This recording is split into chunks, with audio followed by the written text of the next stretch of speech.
Hello, and welcome to My Bright Idea, the stories behind successful small businesses. I'm your host, Cameron Glennar, and I am so excited for you to join us today because this is the first episode. Thank you. Thank you, everybody.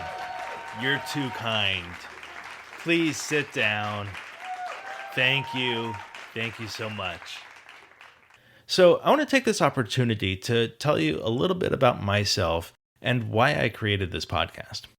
Now, I think I should get this out of the way. I'm not a small business owner. I do have a sole proprietorship because I'm a real estate agent, and that's just there to help me with taxes and whatnot and separate my real estate income from my day-to-day finances. You know, fun stuff. But the reason I created this podcast is because I've always had sort of a fascination with small businesses and an admiration for the folks that not only have the guts to start their business, but the smarts to make their businesses thrive. And I've always been curious about how they made that happen. So that's where I'm coming from, a place of curiosity and wonder. And if you, the listener, can hear these stories and gain a new sense of inspiration and perhaps newfound knowledge of what it takes to make these businesses thrive, all the better. Now get ready.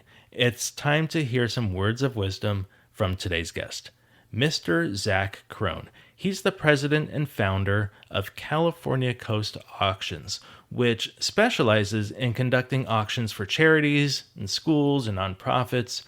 But Zack also has the privilege of being the auctioneer for celebrity estates, and if you can imagine, there are some pretty interesting things that are being auctioned off at these events, which we'll hear about, like an $18,000 toilet seat cover. What? You're not going to want to miss this. Zack, thank you very much for joining the show. Thank you, Cameron. Pleasure to be here, sir. Now, I'm sure you must have a ton of fun stories to share about some of the auctions you've held, but first, I want to know where all this began, because I can't imagine many people in their young lives are sitting there saying, that's what I want to do when I grow up. You are completely right. Auctioneering is one of those outlier professions, but honestly, it's been around for thousands of years. And it's a beautiful profession because it's kind of the last bastion of completely uninterrupted, unadulterated free market capitalism. So how did you get into this?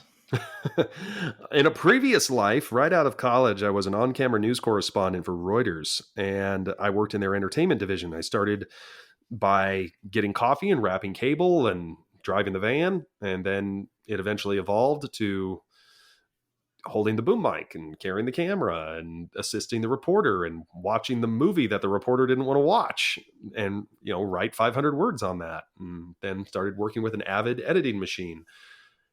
Then started producing the segments. And then they finally put me on camera and I was on the red carpet, going to movie premieres and award shows, interviewing people, and it was always hilarious because the men never wanted to talk to me because I was always taller than them and they didn't look good on camera.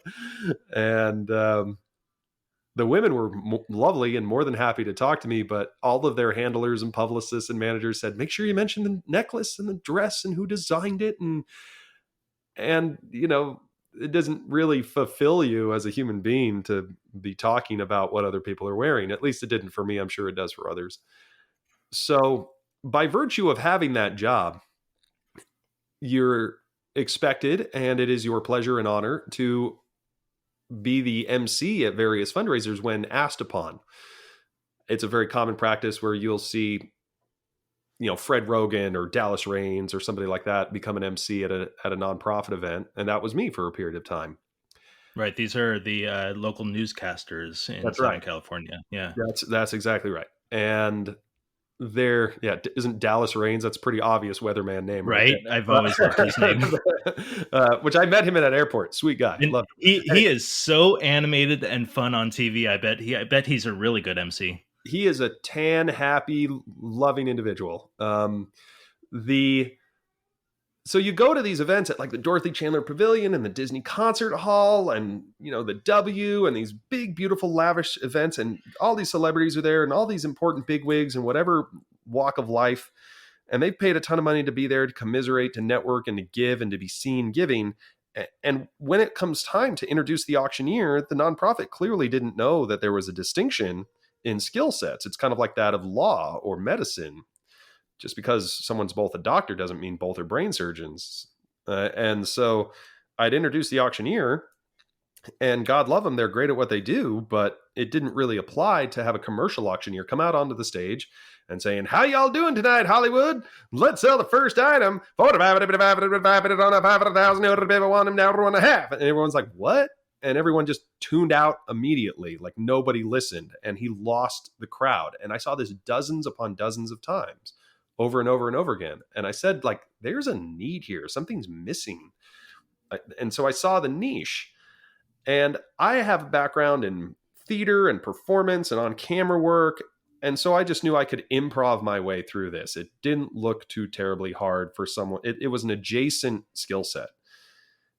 And So we'll talk more about adjacent skill sets in a bit, because that's pretty important. When it comes to the need and the niche, like what were you thinking? The need is to get rid of that voice?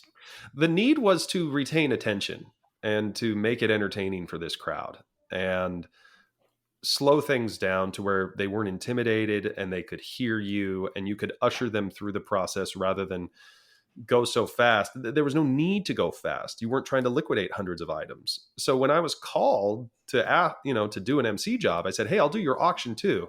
And they said, "Have you ever done auctions before?" And I had seen plenty of auctions. And so I said, yes, I can do an auction. There was an opportunity, and I knew I could do better than the car auctioneer or cattle auctioneer that they were considering otherwise. And I did it, and it just became this fun improv thing. I would hate to watch a video of it now, but people could understand me and they could hear me, and I'd make jokes about why they should bid again. And it became auctiontainment. And it's not like I invented this by any means. There's been people, especially on the East Coast, doing it for 20 some odd years. And the Southern California gentleman who kind of was the godfather of benefit events was a gentleman named Chuck Dreyer, who passed away, I believe, in 2010. And he had this kind of cordial MC host way about him. And Ed Arnold, who did PBS News, was doing them a lot. And then, of course, you'd have your athletes and weathermen do them too. But I just found so much joy in doing it, so much more so than red carpet reporting, that 1 became 2, 2 became 4, 4 became 8. And before I knew it, I was having more fun, sleeping better at night, knowing that I was raising good money for nonprofits, that I decided to leave Reuters and the TV world in general, because I was jumping around in the production side of things as well, that it empowered me to move back to my home in Orange County. And, it's like people say this all the time. I did my nickel in LA. I'm happy to be back in San Diego or Orange County or whatever. And formed California Coast Auctions in September of 2011. Well, congratulations. And how's it been since? Ever since, it was just a growing enterprise. It started off with maybe 20 to 30 events in its inception year. And then it just, by virtue of, you have to kind of prove your value by doing. I could have marketed all I wanted, but it was really about seeing people and them seeing me and then handing my card to people who came at events. You see a lot of the same people. They're kind of on a circuit. It's like their friend is the chair of the event, or their friend's being honored, so they're going to come, and then they're going to say, "Hey, come to my event." And then they do. And you meet a lot of these same people, and they all sit on the board or the chair or the committee of this, that, or the other nonprofit, school, or hospital, whatever the case is. And it grew and grew and grew to the point where I had enough overflow to have 7 auctioneers working underneath me. And in 2019, we did 265 benefit events, which I'm told was the 3rd most in the nation. I personally probably conducted anywhere between 80 to 100 of those. And that's all in 1 year. And what kind of geographic range did you have where you were doing all of those? I'd say about 75% were in the Tri-County area of LA, San Diego, and Orange County, but there was also plenty of events held throughout the nation. It brought me to New York, Tampa, plenty in Vegas, Boise, Idaho. So you go wherever the work is, and it really came down to availability, because there was only so many Saturdays during the benefit auction season, which is prototypically March through May, and again from September through Thanksgiving, with a few more outliers in December. So you would take an event that was out of state, but you would have to realize like, oh, if I do an event in New York on a Saturday, that means I can't do an event on a Friday or a Sunday. So it wasn't always the most profitable endeavor. So oftentimes you make relationships with auctioneers located in other markets and collaborate. The same way, say, as a real estate agent, you would have a friend who wanted to sell his house in La Jolla, but you were based in Huntington Beach. You might split the listing with a local agent who could do the showing and could, do the open house and things of that nature. Yeah, it's very common. Now, take me back. You mentioned that you had gotten to a point where you had 7 employees. How long Sure. since from when you started until you realized, oh, I am getting so much business, I need to hire somebody? I think 2013 was the first time I reached out to my friend Vincent Zapian, who I met working in auction.com trustee real estate sale. And Vincent Zapian, I can't say enough good things about him. A wonderful, devout man of faith. He was one of the first Chicano auctioneers and definitely the first bilingual auctioneer in the United States. And he had certainly paid his dues amongst somewhat, kind of the good old boys and the prejudice. And sadly, he still gets some prejudice against him when he's like working at the Balboa Bay Resort and he's like waiting out front and people think he's the valet and they throw him his keys and then they see him on stage later. So he just rolls with it. But Oh, wow. yeah, no, that still happens. And it's a false pretense that most people, you try to work against and shed. But I started to need help really, really quickly because there was only so many Saturdays. There's only 3 to 4 viable Saturdays every month. So as soon as those are spoken for, you have to kind of transfer into a consultant role and have someone else represent your firm on the night of because you've got to be somewhere else. And then it just kind of naturally grew from there, where one piece of business advice is you meet the same people on the way up as you do on the way down, because there was plenty of people who had zero faith in me and other aspects of the auction industry. And then about a year or two goes by and they're asking me for work. And that was an interesting transition to know how to deal with. And it's just be kind to everybody every step of the way. It's the best lesson learned. Yeah, that'll take you a long way. And you also mentioned earlier working with charities and nonprofits. Is that something that was a goal for you? Absolutely. I never really found myself to be the perfect fit at commercial auctions. I dabbled in the car auction world. That's a very hard nosed world, very cat clawing, not just amongst the auctioneers, but amongst the bidders as well. These are people who are buying for commerce as opposed to charity. And I tried the auction world in auction.com with real estate. And I actually did really enjoy that. And I found a lot of joy in it, but it was just kind of clock in, clock out. With a nonprofit, you are learning more about what they do. You're meeting the people they serve. You're touring their facilities. You're developing a kind of a marketing strategy for how to inspire, motivate, or incentivize people to give. You really get your hands in it and kind of serve as an auxiliary committee member. And that's the part I truly did enjoy, to the point where I became a development director for a year and helped kind of sharpen my teeth on the other side of the fence, which gives me the perspective to help clients from the consultant standpoint. So there's a lot of behind the scenes stuff that happens, being Tons. an auctioneer, I'm sure. On the day of an auction, all people, what I can imagine, all people really know of the auctioneer is the person standing up there, holding the mic, doing their thing. But will you walk me through a typical day, when you wake up in the morning and arrive at the location? Usually you're trying to rest from the auction the night before, and you're getting your final script prepared for your item pitch and make sure it's accurate to the information that you've been provided. You're kind of fine tuning your script for everything from intro, outro, any MC work, and getting some holes filled as far as information, because a lot of the times it's relatively last minute. It's very live theater like that. You don't know how you're going to pull it off, but you always do. Yeah. And are you teaching yourself about the items that you're about to auction off? Yeah, it's a long conversation, a series of conversations before we even get to that point, because these nonprofits have this procurement apparatus to try to get items, and they take my advice on which items to chase after. And then we have a conversation about, out of these 100 items, what 7 do we think are going to be best suited for the live auction? Oh, this one's too much like this one, or this is only available Sunday through Thursday, or he says it's worth $8,000 and wants to set a reserve of $4,000 when we don't think we can even get $3,000 for something like this.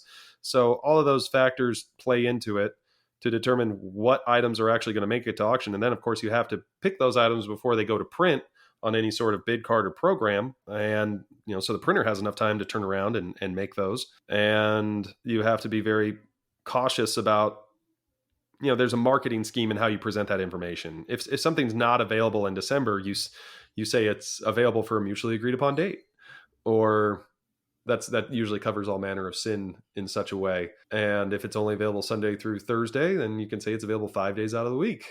And so there's, as you know, with how you would write an open house and write a description, you're trying to stir emotion when you are presenting an item, because you're selling, let's say if I was selling a trip to Mexico, you're not selling the hotel room.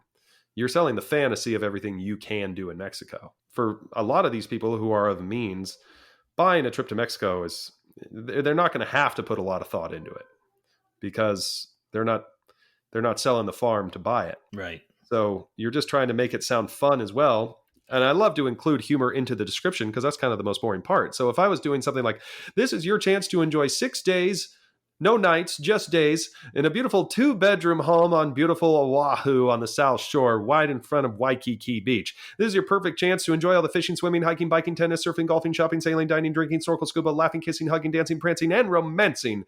And if you don't want a rest and relief of refreshing relaxation and rejuvenation and regale and rejoice, a remarkable rendition of refined recreation, you can always sit at the spa, where you can have drinks with cougars and divorcees looking to have a wonderful time with you before you paddle out into the moonlight and start a new life together with your loved one. What a wonderful trip to Oahu this could be. And so it takes on a life of its own in the description process.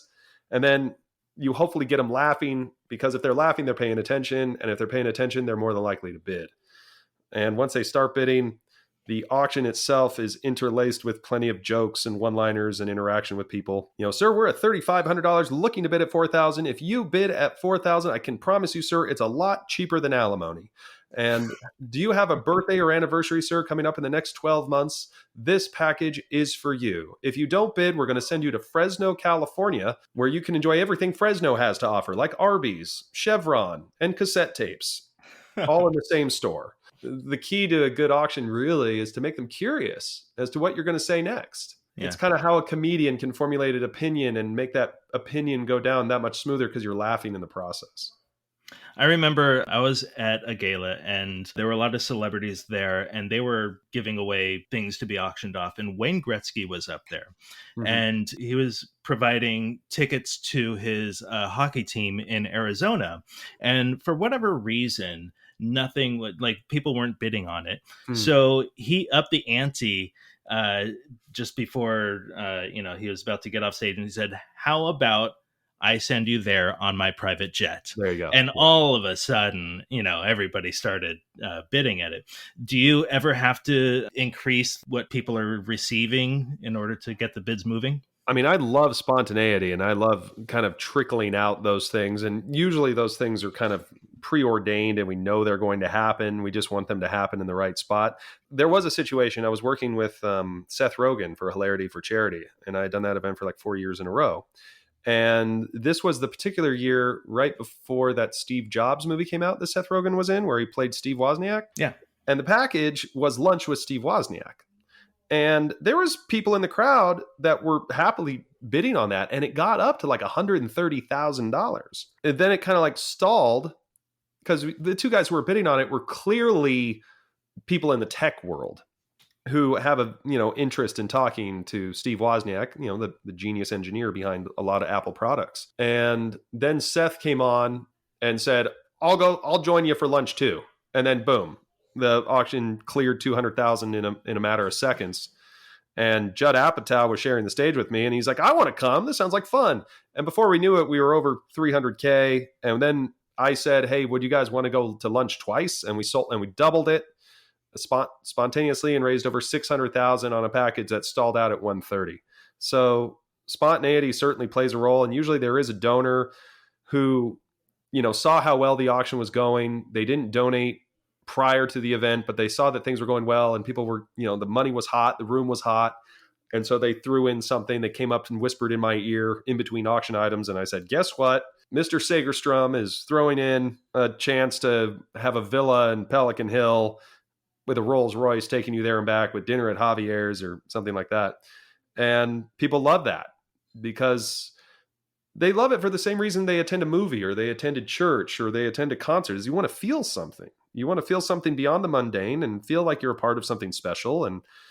And you do feel very, very good. People are so elated, eyes dilated after a fun and exciting live event of any nature, whether that be an auction where money is flying out of the room higher than you ever thought imaginable. Just to witness someone spend that much impulsively is really fun to see. It's kind of Lifestyles of Robin Leach, Lifestyles of Rich and Famous kind of thing. It's really quite exciting. Yeah, absolutely.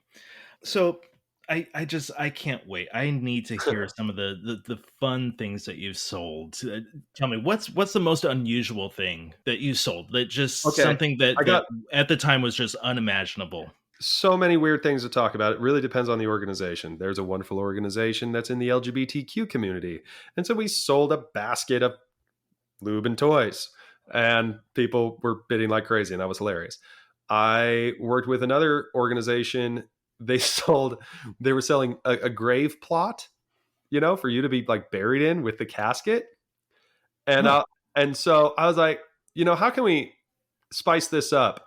So we bought a $300 skydiving package. And we started by selling it as a skydiving experience. And it just so happens to come with a grave plot and a casket. I mean, one thing leads to another. Right. Just in case, we got you all taken care of there. And this was donated by State Farm Life Insurance and everyone. Of course. Wow. I mean, I've gotten to sell some cool, weird, wacky items. I sold the last thing Ringo Starr has autographed because he doesn't do autographs anymore. And this was like documented to be, he's not doing autographs. This was the last thing he autographed and made it all the more special. I sold the first 2-door Rolls Royce that came to American soil for like the first time in 100 years. Oh, that's big. That was really cool. That sold for a ton of money, as you would expect. And with my work with Julian's Auctions, which is a wonderful auction house up in Beverly Hills, who's kind of the new kid on the block. You think Sotheby's and Christie's and Bonhams and Butterfield. Well, Julian's is, it's been around for quite some time, but at the same time, compared to the 100-year auction houses, they focus mainly on sports, rock and roll memorabilia, movie memorabilia, and things of that nature. So I've gotten to do the estate of Jerry Lewis and, a large portion of Steve Martin memorabilia, Burt Reynolds. The list kind of goes on. And we did Slash. So this was a funny thing. So we did the auction for Slash. And he had some really cool stuff, as you would imagine, guitars and lighters and, furniture. And there was this one very interesting piece of furniture. I didn't know what it was. It kind of looked like the skeleton of a hobby horse, where it had like the place where you put your feet and kind of like a place where you lean your knees and then a place where you put your arms. And I was like, the only way to sit on this thing is to like lean forward and arch your back. I don't know if you can tell where I'm going with this, but I'm getting the picture. Yeah, it's essentially a spanking table. Wow. So I was like, okay, let's. I wonder if that's something you show off to your friends when they come and visit your house. Yeah, right. I have a very good friend, and he's like a huge Burt Reynolds fan, and he bought a lot of like the old school, bandit costumes and whatnot, and he just thought it would be so hilarious to buy a Burt Reynolds silk monogrammed robe, and so that's like his favorite possession. I did the estate of Bill Wyman, the famous bassist for the Rolling Stones.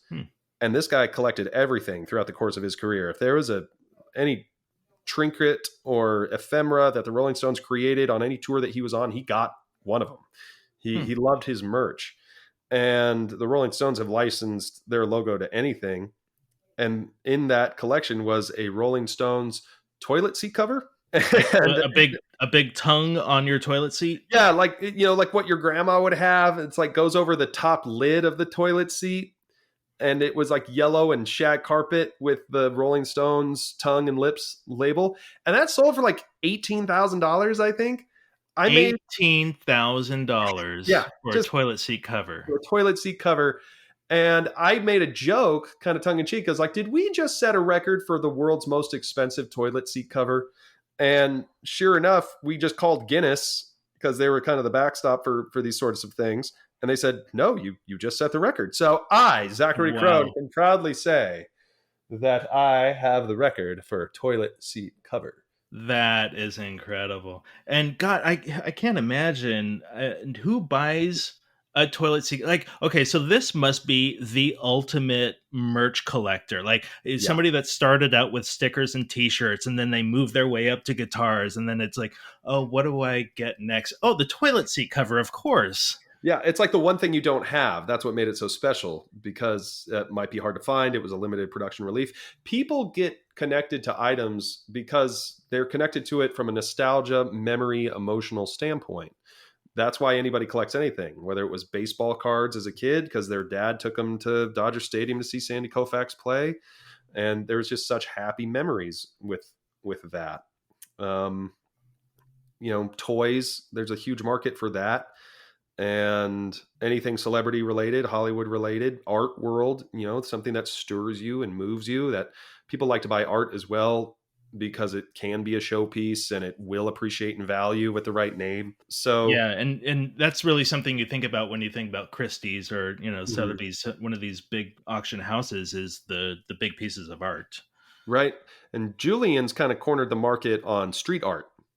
So a lot of the modern artists like Banksy and all of the ingenues in that wonderful field is where Julian's tends to focus on. And this was kind of an interesting story. So I didn't even know it until like after, but there was a Banksy piece that he rigged with like a small explosive device so it become destroyed.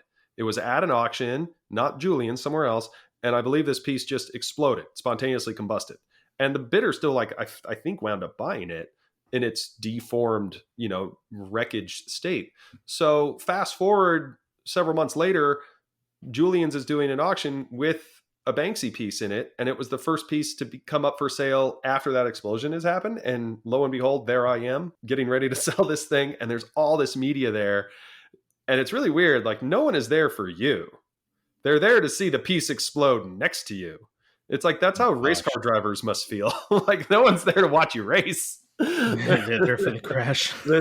Yeah, it's kind of an interesting thing. So I was like totally leaning towards the left side of the podium and like, looks like the auction's going to be an explosive sale today and making those tongue-in-cheek jokes, but you never know what's going to happen.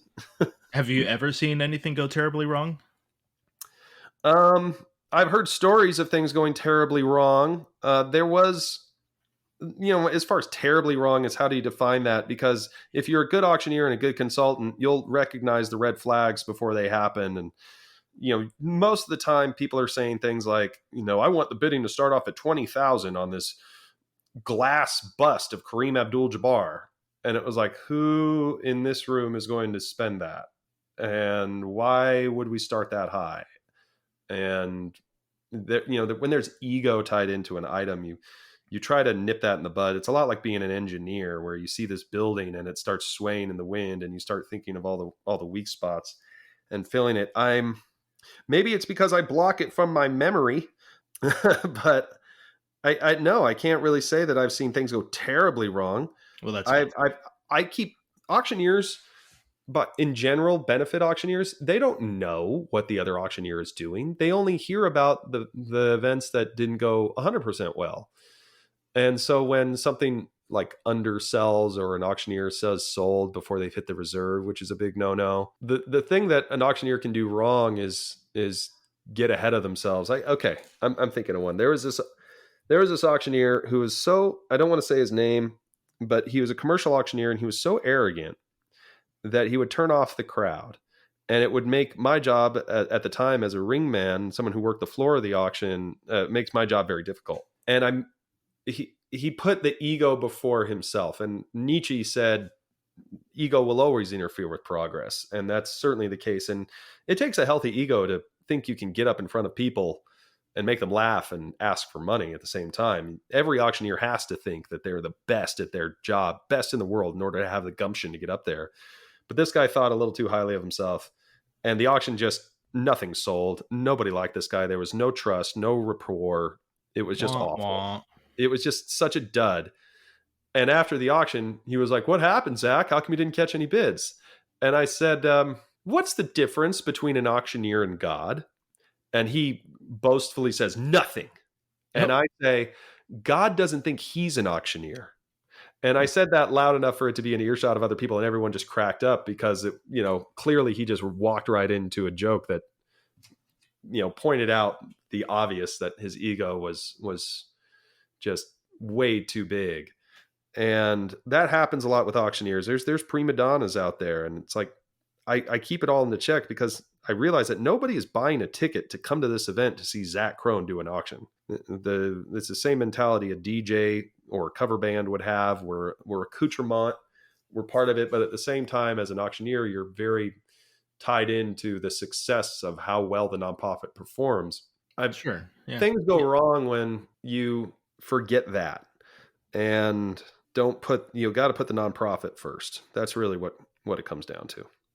And that's why they'll hire you back They again and again, and because they you don't put them yeah, first. they don't remember everything you said, but they will remember how you made them feel. And so the joy quota plays just as much as a role, because I could press a really a board member or a friend of a board member for another $500 bid even after I think he's done, and that comes with time and instinct. But what to the point of what, making an extra $500 to upset a donor? That's not worth it. Right.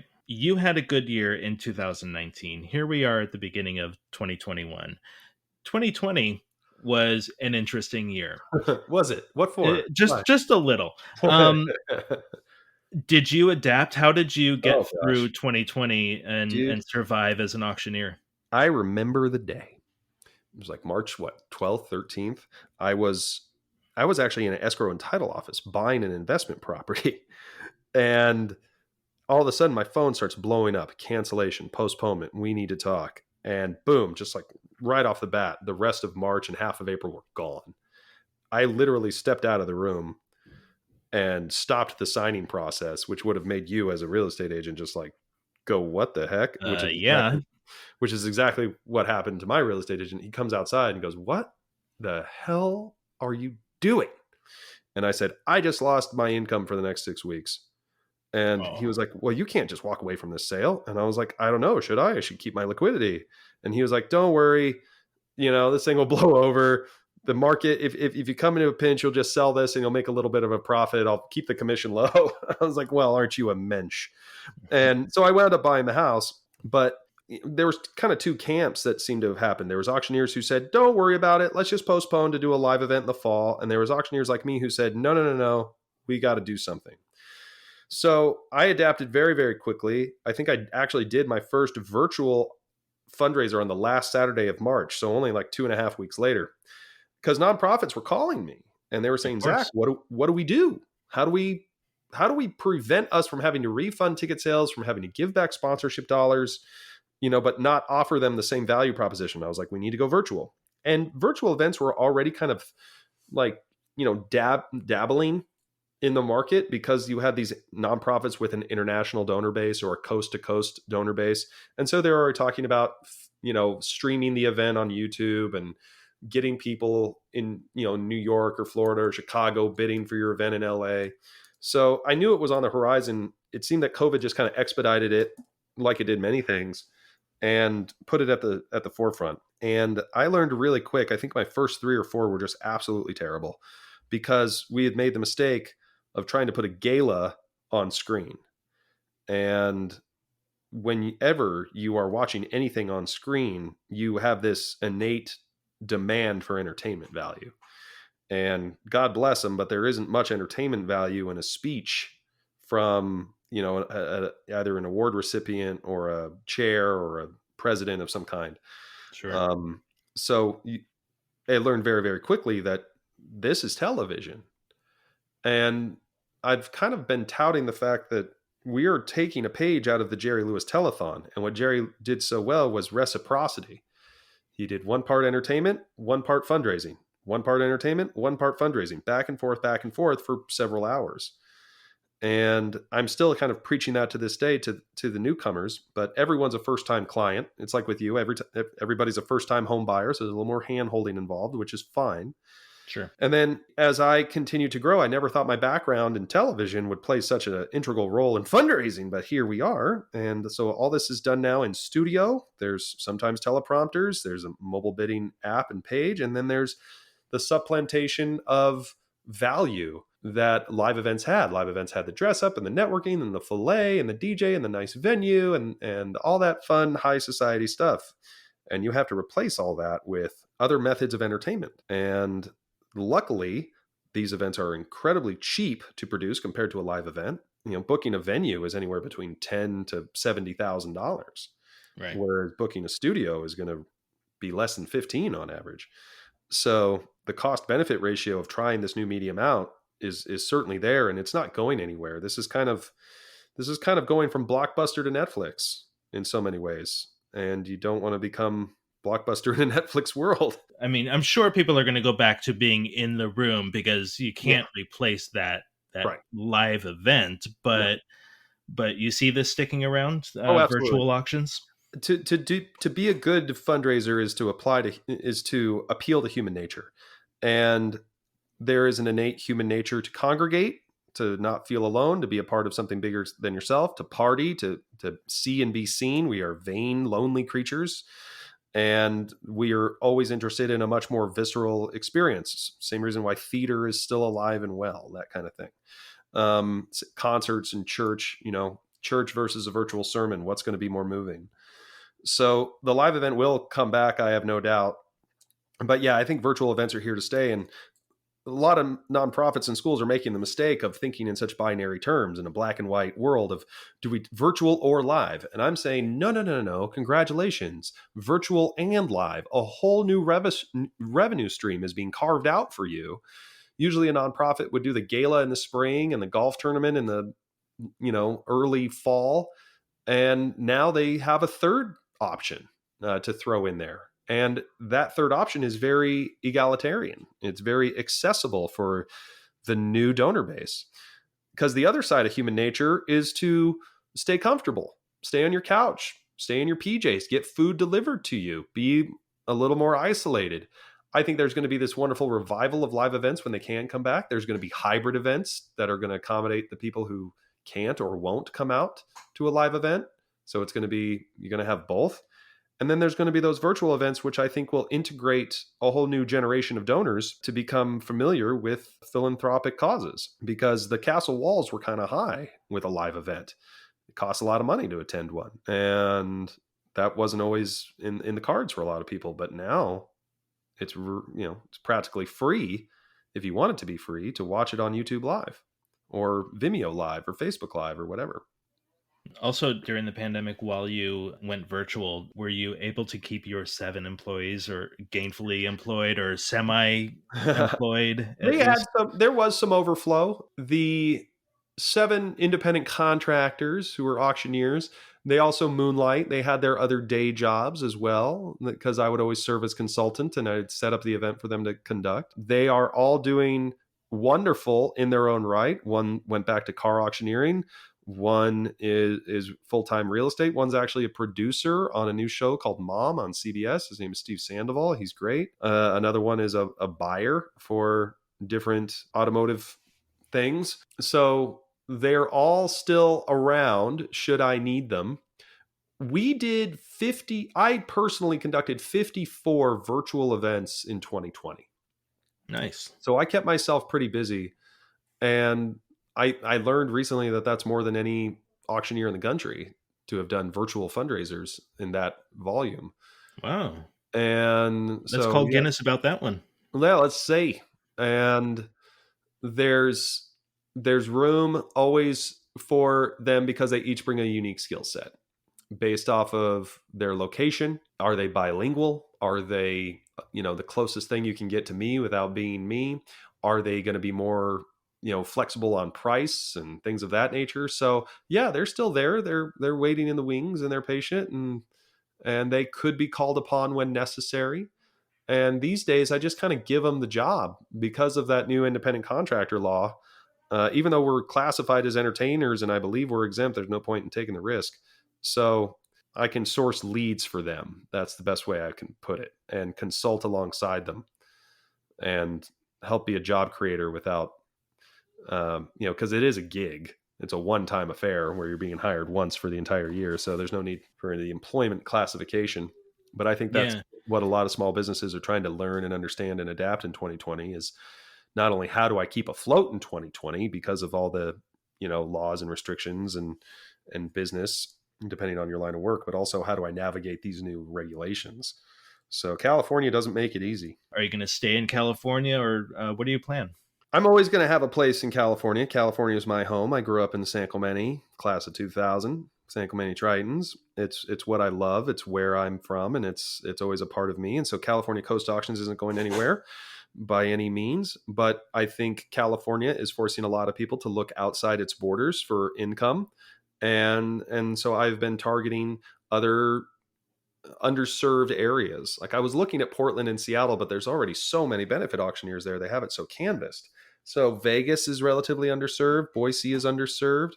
I do see myself expanding into those markets and will make strides to do so.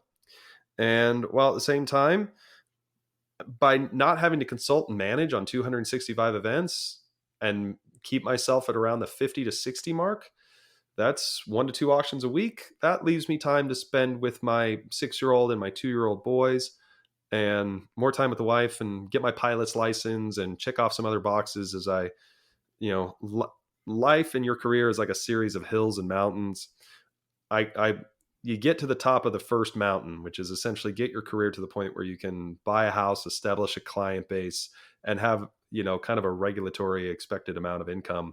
And then you do think about what could be more and what the next step is. And for me, it's always been a certain degree of media in one degree or another. I was always meant to be on the microphone. I can tell Yeah, you that. you have the voice.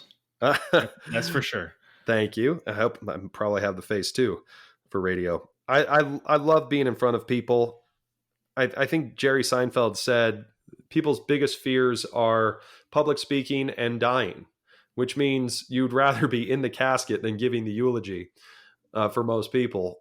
I happen to do two things that people can't stand at all: asking for money and public speaking. And so I think there's always going to be room for me in the auction world and auction industry. And I absolutely love it because it's been really good to me. And I could have got into selling, commercial real estate at auction and probably retired at 45, but I wanted to make my life mean something, and I wanted it to give back. I didn't want to just take a withdrawal from this world or this planet. And I wanted to set a good example for my kids that yes, there are jobs and careers in which you can help people and things can get better. So, if I couldn't do this, I would find a way to, I'd see if Greenpeace or the Peace Corps were hiring, and I'd be digging ditches somewhere. But I think it's important to have a net return on your life in this planet. So if I solely focused on my career, I would probably have a much different life, but I would also have a much different level of happiness in that life. Wow, nicely put. Listen, we're just about out of time, but I do want to ask you if there are people that are out there looking to get into your line of work, do you have any advice that you would give them? Yeah.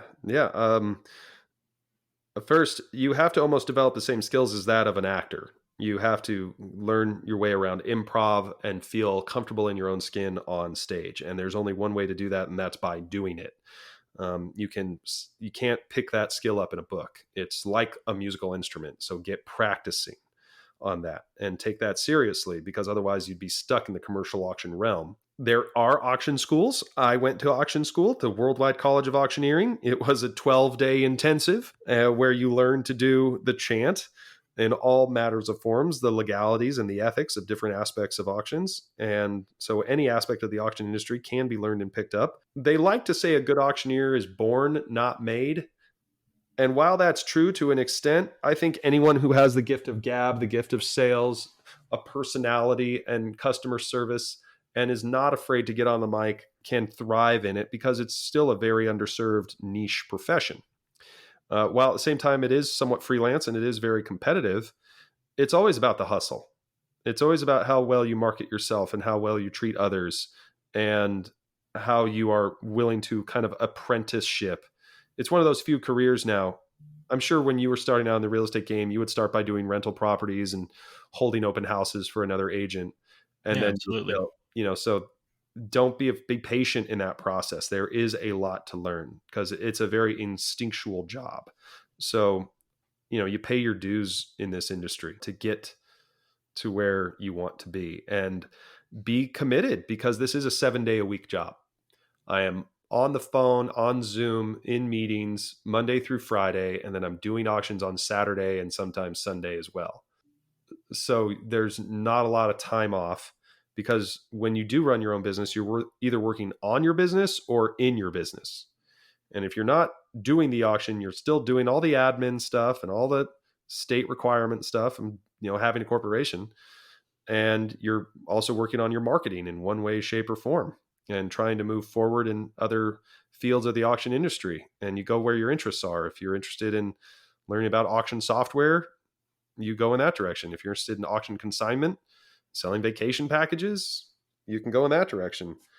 Or if you're just like me, you like to remain impartial and kind of be friends with everyone and kind of create a family office. That's kind of like the new buzzword, isn't it? It's kind of like what Blue Ocean Strategy was 10 years ago. The family office is like a consortium of like-minded individuals in the same industry who you often turn to. You're not in the same company, but you do find yourself working together on the same event or the same deals.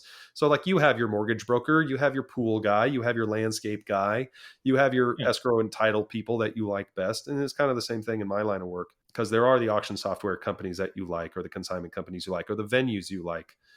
And you try to guide them as best you can as to who's going to be the best fit. And that's what makes for a good consultant, is to remain impartial, remain neutral.